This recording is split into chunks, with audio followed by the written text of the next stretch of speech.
Coming up on Murrow News 8, hundreds of WSU faculty members are calling for new leadership. And we'll tell you about the legislator agreement.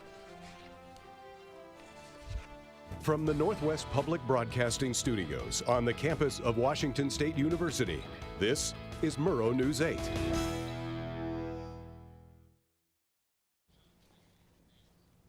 My name is Gunnar Miller.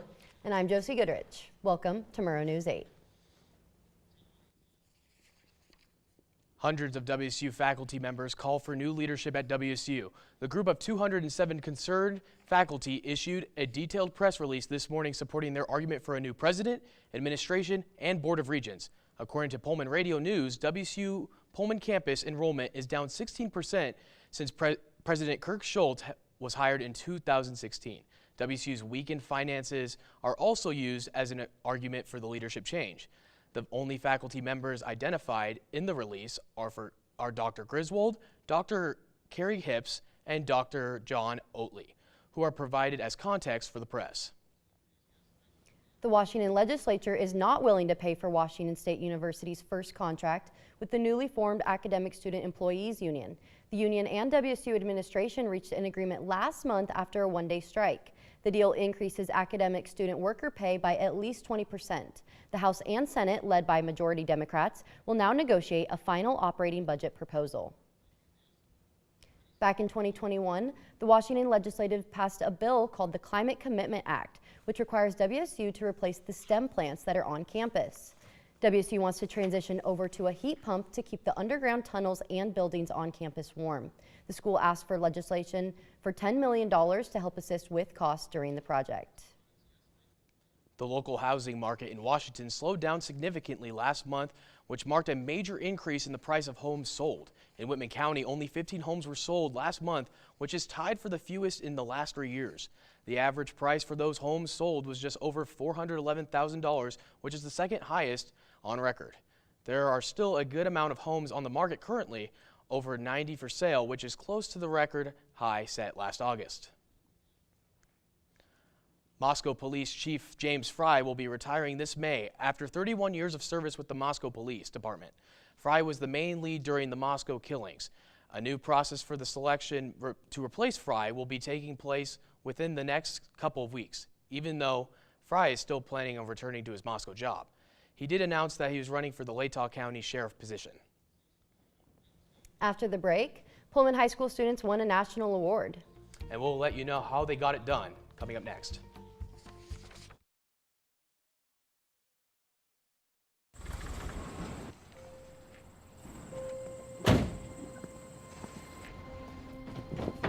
Dad, they took over my bedroom. Come on, come on.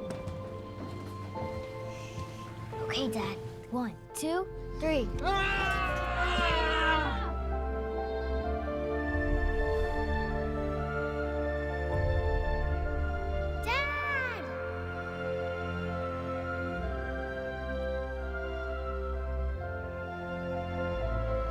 You saved me.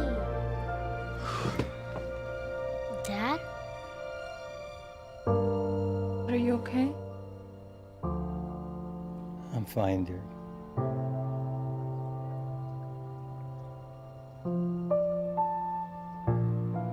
Your hero needs you now, and AARP is here to help.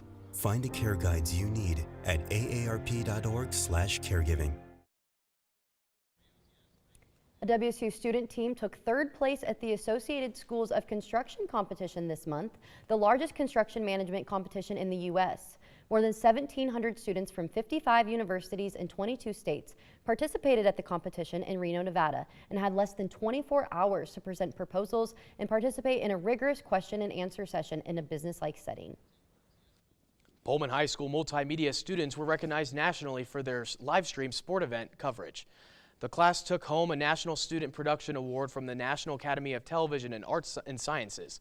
They won the live sporting event and game category for their video submission, which was a live stream for their boys basketball team. The Ella Baker story, a film from the Terry Buffington Foundation collection, will be shown at the Cub Thursday night. The film is the first of the City and Pullman's Diversity, Equity, Inclusion, and Belonging Committees Film Festival. This is the first 4 films that will be shown throughout the spring. The Film Festival hopes to encourage participants to explore and discuss cultural information in each film. The Whitman County Humane Society is hosting the annual Fur Ball and Yappy Hour fundraiser on Saturday, and tickets are still available. The event is from 6 to 9 at the SEL Event Center. Tickets can be purchased at the Humane Society website. Well, the weather has gotten a little better since last week. Landon, what do we have to look forward to? Well, Gunner, it's actually been pretty nice out today. We've had a high of about 49 degrees, a low of 34. It's going to stay pretty nice throughout the next few days. It'll be pretty nice conditions, super warm. Well, not quite super warm yet, but we're getting up into the 50s. Tomorrow is going to look about the same as it does today. We're looking about 49 degrees as a high and 34 as the low again. And this is really nice. This is kind of a break from the cold weather that we've been having recently. In these next few days, we're not really going to have anything crazy going on. I know across the state, they're actually having much better weather than we are. Over in Olympia and Seattle, it's, low 50s, which is super nice. I can't wait till, we're consistently in the 50s. In central Washington, we have about the same. Tri-Cities is a lot more warm, or a lot warmer than we are. And I really hope we can get to mid-50s pretty soon. Over in Spokane and Pullman, we have pretty much the same weather right now. Spokane has some partly cloudy, same with us. It's a high of about 47 and 48, low of about 34 both places. So I'm pretty excited to see it start to get warmer. However, as we look throughout the week, it's not really going to stay that way. We're going to look at these nice days for Thursday, Friday, and Saturday. However, once we get into Sunday and Monday, we're going to have a lot of rain and snow. It's not looking too good for us then, but while the sun is here, let's try and enjoy it while we can. Back to you guys at the desk. Thank you, Landon. Program history was made again last week for the men's basketball team. And we'll let you know what 2 players took home awards after the break.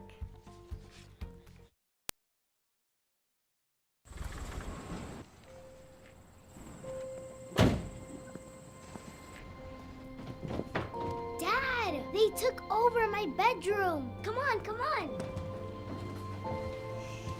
Okay, Dad. 1, 2, 3.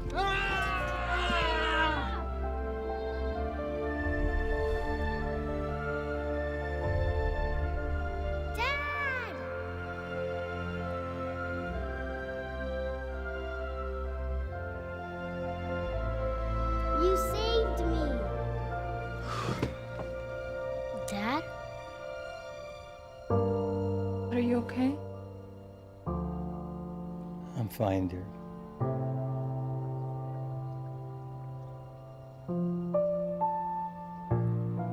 Your hero needs you now, and AARP is here to help. Find the care guides you need at aarp.org/caregiving. For the second time in program history, Washington State took both of the Pac-12 Media Awards. Isaac Jones took the Pac-12 Player of the Week, and Miles Rice took Pac-12 Freshman of the Week for the 4th consecutive time.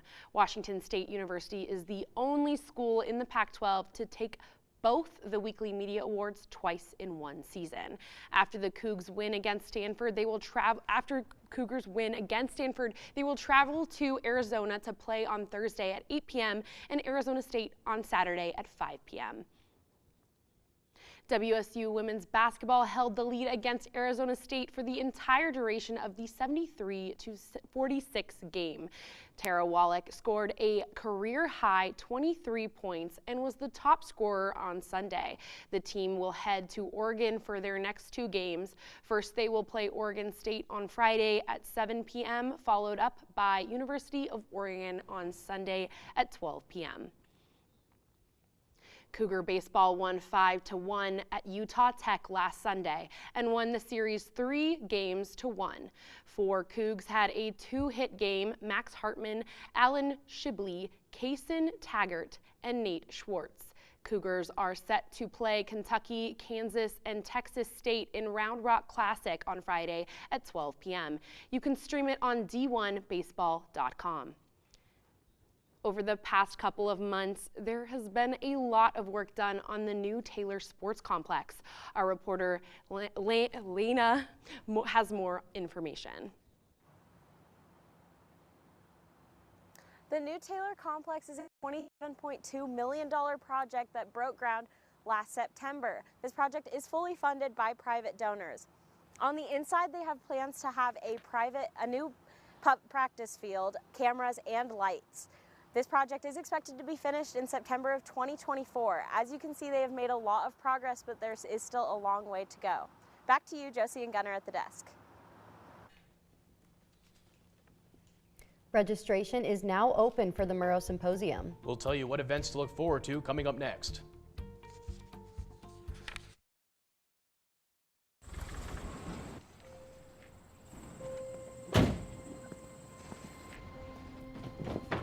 Dad, they took over my bedroom. Come on, come on. Okay, Dad. 1, 2, 3.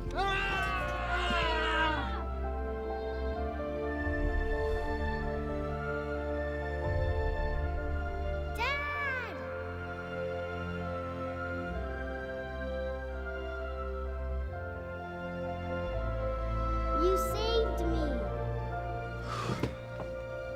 Dad? Are you okay?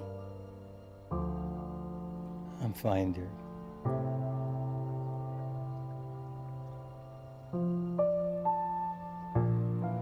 Your hero needs you now, and AARP is here to help.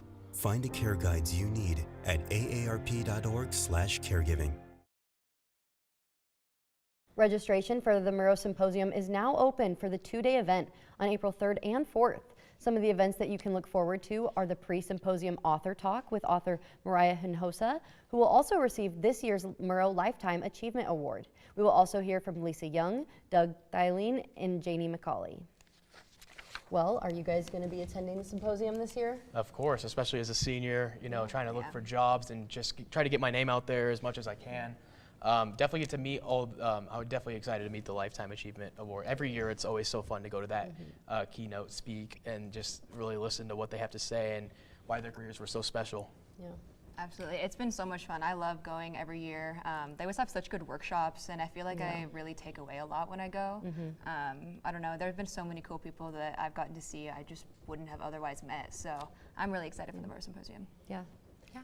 Last year it was Dean Bakay, right? And we got to meet with him and do a little workshop, and I thought that was really cool. Just getting every year to meet with someone new who's been really influential in the field, and kind of getting that experience here at Edward R. Murrow College of Communication, I think is pretty rare compared to a lot of other schools. So I think it's really special that we do this. Yeah, it's pretty cool. I mean, I'm actually not sure how much I can attend the symposium because I think I'm supposed to be in it. I'm going to Armenia on the Murrow backpacking trip for spring break, and I think they want us to talk about it. I'm not sure exactly what capacity I'm going to be involved yet, but it'll be interesting. That's really cool. Yeah, That's same exciting. same here. I think going on the spring break trip with the MOB for Murrow, so it'll be really exciting to get to share my experience with the public and just learn some new things with that. Yeah. Last year, I actually also went on the backpack journalism program trip to Nairobi, Kenya, and we had a presentation as well at the symposium and kind of talked about our experiences, and really you just kind of go over what you learned and why it was so valuable. And again, it's just another experience that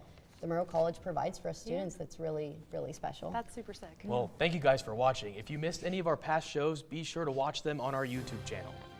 Have a good night.